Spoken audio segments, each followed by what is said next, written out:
the Drawknife, one of the most versatile tools ever invented. At least I think so. You can use them for stripping the bark off trees, off big logs. You can use them to make spoons, and the most intricate spoons as well. You can use them on green wood, you can use them on dry wood, you can use them out in the woods, you can use them in your workshop on your joinery projects as well. I'm Sean Hellman, and I'm going to show you how to use a Drawknife. But the Drawknife consists of two handles and a blade. On the face of the blade we have a primary bevel and a smaller secondary bevel. Very often this primary bevel is hollow ground. On the back we have a flat surface. This one is slightly hollow ground, which really helps with sharpening. If I lay this ruler over, you can see that it lays completely flat.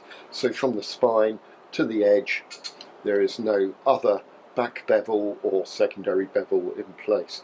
This makes sharpening very easy, or it makes sharpening a lot quicker, because I'm just sharpening this narrow strip here and this narrow strip here instead of the whole width. The greater the width of metal that you're abrading, the longer it takes. If you want to know how to hollow grind a Drawknife, have a look in my book Sharp. It will explain in detail how to use various tools, including bench grinders and angle grinders, to achieve a hollow grind on any Drawknife, and especially when you're restoring Drawknives. So I like a completely flat back, and on the face or bevel side I have usually two bevels. Also, I've rounded over all the edges on this Drawknife, including the ferrules, so I can use it as a push knife as well.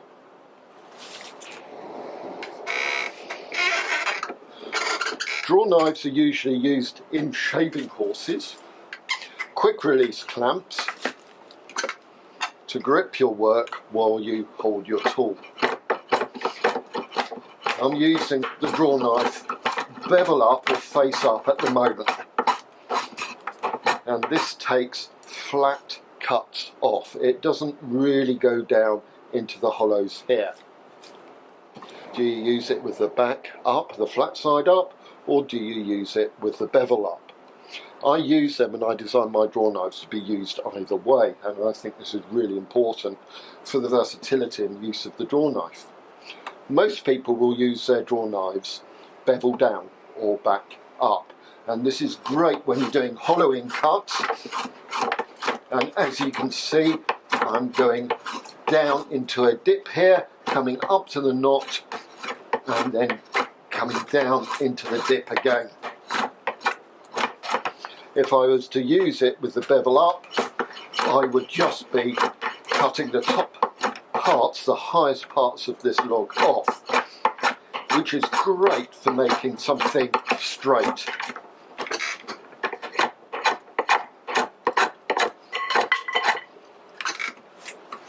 And again, if I was wanting to do hollows in my wood, I always use it with the back facing up. And here I'm using it like a push knife. And this is why it's so important to have everything rounded and smooth. You don't want any sharp edges digging into your hands. I can also use it the other way round like this. And again, bevel down. I've got just as much control. But again, here I need to push down. The grain is going away from me. Hollow. I could continually swap round like this all the time, but I just often find it easier just to swivel the knife in my hand like this. One of the many questions I get is, well, which way up do you use your Drawknife? This is very important, and it depends what you're doing. And also it depends on the design of your Drawknife. Some Drawknives are made so that you can't actually easily ergonomically use them bevel up because the handles aren't cranked downwards, and it's a very unnatural position to hold them or hold the draw knife in, especially if you have a sloping platform. I much prefer a flat platform like this. I think ergonomically it's a lot easier to use, and I can really lean my back into the work. I'm not using my arms to pull the knife, I'm using my body to pull the knife through the work. My back muscles are a lot stronger. As you can see, I'm using the knife face up or bevel up, and I'm getting the most amazing finish. The draw knife is sharp, and I'm making long planing cuts. This wood is completely dry. I don't know whether you can see this, but there is actually a bit of a gloss surface to this wood, and it's very smooth. I would have to go through a lot of different grades of sandpaper to get this quality of finish. This cut requires the most force to do, and I'm using completely dry wood here, so I'm having to put more force in it. And as you can see, I was just using the middle of the draw knife here. And again, this is something that I see a lot of people doing. And I would recommend that you change the way you use your draw knife. And I'll show you a couple of techniques that I use all the time. I come across a lot of draw knives that are concave, like this. They've just been sharpened in the middle because they've been used in the middle. That's where it gets blunt, and they're only sharpened in the middle here. And a concave edge profile is not a particularly good profile to use for cutting wood. Far better if it's straight or even slightly convex profile coming out, so that the centre here is the widest part of the blade instead of the narrowest with the concave cut. So it's important to use the whole length of your knife. This way we don't have to sharpen so often, and we tend to keep a good edge profile because we're sharpening the whole length of the knife. So this requires the most force, and as you can see, I'm getting stuck in the wood here, and it's perfectly acceptable to smash or pull the draw knife through the wood like this. There is one thing to watch out for: never have a big point at the end, because I could smash it through like this and it releases, or it slips in the jaws into my stomach. Far better to have the piece of wood at an angle so that if it does slip, it tends to go to your side. And don't worry about cutting yourself with the draw knife. You lose all power when you get to your stomach. And anyway, it's a flat cut, so it's not, even though it may touch your clothes or touch your flesh, it's not going to cut. Unlike a slicing cut. So I can smash through here like this to make it smooth. Right, I don't know whether you can see, but just sort of around here, around this knot, because the grain is dipping down here, I've got a really rough finish here. And I could turn the piece of wood around like so and shave to the centre of the knot to clean it up like this. Or I could adapt the technique that I'm using to get a better cut. The next cut that we use is a skewed cut, and again we can pull straight down the wood like this. This cut requires less force than the square cut like this. This is because we're effectively reducing the size of the bevel, so there's less resistance. And again, have a look at my book Sharp to find out an explanation in detail about why this is so. I found it really confusing at first. So I can use a slicing or a skewed cut like this at this end of the knife, and I can use it at the other end of the knife, and I can use it in the middle. And And if I was to use this skew cut here over the knot, I get a far better finish. But there's still a little bit of pull out. The way I recommend, and it may take a little bit of practice, is to use the draw knife at a skew and slicing it at the same time. This way we're starting at the right hand corner. If you're left-handed, start at the left-hand corner like this. And I'm pulling down and I'm slicing the knife across the wood. This way I'm using the whole length of the blade. And again, this cut requires the least amount of force. And if I do this over the knot, and as you can see, there's still a very little bit of tear out here, but essentially it is pretty smooth. That's a pretty good job. If I really wanted this smooth, I would turn the piece of wood around and come up to the centre of the knot like this. I'll just recap this. Pull towards yourself like this in the middle. Use a skew cut like that, using different parts of the draw knife, or use a slicing cut starting at one end and finishing at the other. Always try and aim to use this cut for most of your work. Obviously there are times when it's not possible to do this, and you're going to have to practice doing it when you're making or cutting concave cuts. For example, on this part of the draw knife here, I'm quite happy to do a slicing cut, but you may feel a bit awkward at first.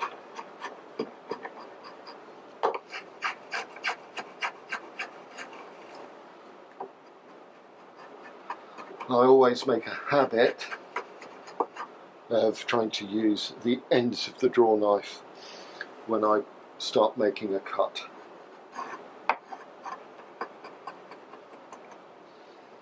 Okay, you can see that I'm beginning to cut into the grain here, so I've got to reverse the draw knife and start pulling towards myself. As you can see, I'm working down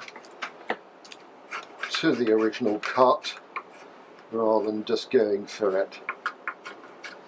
And this is another simple little technique that you can use. I've got a big piece of wood. Sometimes we're shaving away and we go in so deep we can't actually pull the draw knife, and however much we bang and pull the draw knife towards us, we can't get that shaving to remove. And the best way of dealing with that is to take the draw knife out and start shaving from the end and shaving up to the cut that we've just done. And as you can see, it's now come out with very little effort. Another reason I like a good flat back on the knife is when I'm making bowls, either on the back of spoons or big bowls for eating out of. If I was just using my draw knife bevel down, face side down, I can't locate it takes a little bit of time to locate exactly where the edge is, and it easily rolls and twists off out of the cut. If I was to put the back down and the flat side is against the wood, I just find it easier to locate exactly where the edge is going to cut, and I think I get a better finish, and it doesn't take me as long.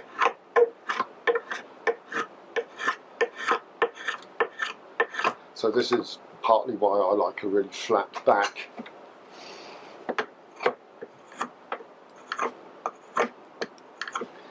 Also, using the draw knife bevel down, it's actually really easy to get a very scalloped finish instead of straight cuts, and we want to avoid this. It doesn't look particularly nice.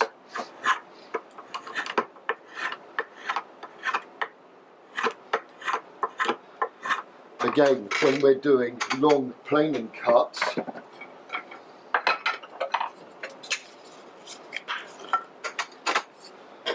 use the draw knife, bevel up, back down, and we can get beautiful flat surfaces. If we were to use the draw knife, bevel down, face side down, it's very easy just to twist the handles ever so slightly, and you keep losing the cut, keep coming out of the cut, and we get a scalloped finish. This is fine if you want a scalloped finish, but for these spatulas, I like a nice flat surface.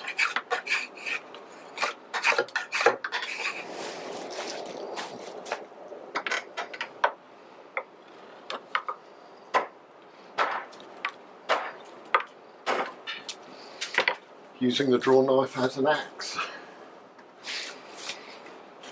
I'm just going to show you another aspect of the draw knife. Actually, this platform is too low, and I'm going to be doing some detailed work, so I'm just taking the seat down a little bit to get into a good position. I want to just round over the end here, and again, bevel side up, and just do some slicing, skewed and slicing cuts, just to make a nice rounded end on this piece of willow. It's far easier to slice and skew the knife rather than just to push down like this. Try it, you will notice a difference immediately. Right, I'm going to shave and do long shavings. I'm going to be making a wooden flower here, and if I was to use the draw knife with the bevel up, you can see I'm only cutting in a couple of positions, as I'm missing whole bits of the bark here where it dips down. So if I was to use the draw knife bevel down, I can follow the contours of the wood and get a nice even shaving like this. Again, long slicing cuts, starting at one end of the draw knife and pulling all the way along to the other end, or actually, as I seem to do, only sort of halfway, and I'm just going round making long feather cuts. These wooden flowers can be made in a variety of different ways. You don't need to use a draw knife. It's just how I learnt to make the flowers, and I make a particular type of flower, and I usually just use dry willow or hazel or whatever wood I've got to hand, and they come out in a particular way. A lot of people like using green wood or semi-green wood, and the flowers come out slightly differently. Some people just use a knife to make the flowers. It's a technique that takes a little bit of time to learn, and I find that even when you're really good at it, it's quite hard on the hand, and the hand holding the willow as well, because the willow or twig is actually really quite small in diameter, and it's quite difficult to hold small diameter pieces of wood for any length of time, especially when you're applying a lot of pressure. As you can see, I'm just going round and round and round, and because I am skewing and slicing, I'm getting a petal coming off in a spiral. If I was just to pull down towards me with the knife square to the timber, I just get a spiral, which sort of needs to be uncurled at the end. So if I was to do this the other way, the feather would spiral the other way, and I have made flowers like this, where some of the petals go one way and others. The next layer round goes the other way. I'm taking quite thick slices off, and I need to start, as the wood is getting smaller diameter, I need to start getting more delicate and slightly shorter. Right, done. Just a few more going round this other way. I'm trying to pull all the way down to the bottom. It's very easy to make a spiral tree if you don't pull down far enough. Okay, I'm going to go back the other way, and I'm going to use a more delicate and slightly shorter stroke.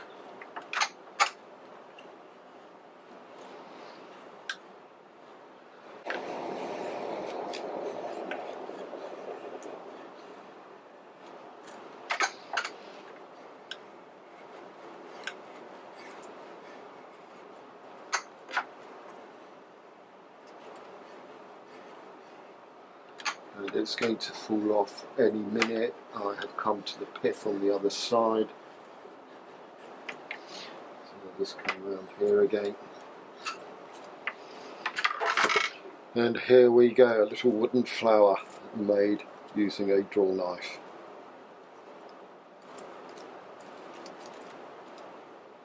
All I need to do now is just to drill a hole here and stick it on a small piece of willow.